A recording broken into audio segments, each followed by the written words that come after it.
Akibat hujan deras, Senin 3 Oktober air Tukat Yehyo tiba-tiba meluap. Akibatnya dua pemotor nyaris terseret air, namun keduanya selamat, hanya sepeda motornya hanyut. Satu dari dua unit sepeda motor yang hanyut Selasa 4 Oktober ditemukan dalam keadaan rusak di dekat jembatan penghubung desa Tibubiu, Kecamatan Krambitan dengan desa Tangguntiti, Kecamatan Slemadeg Timur. Kapolsek Krambitan AKP Niluh Komang Sri Subakti menyebutkan sepeda motor yang ditemukan adalah milik Dewa Ayu Putu Rahma Afrilia Putri 19 tahun dari Banjar Kebon, desa Tangguntiti, Kecamatan Slemadeg Timur. Motor ditemukan sekitar 100 meter dari jembatan penghubung desa Tibubiu dengan Tangguntiti, sedangkan motor Gilang R. Ramadan belum ditemukan.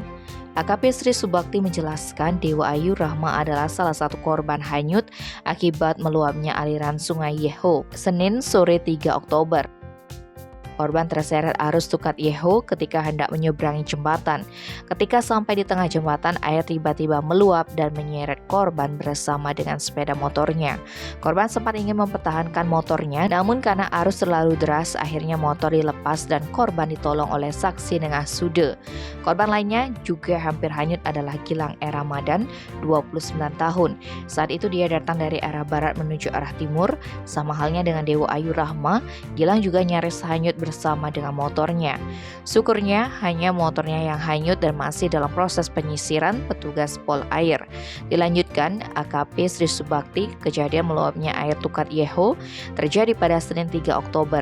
Air Tukat Yeho tiba-tiba naik setelah hujan deras. Tim Bali Express melaporkan.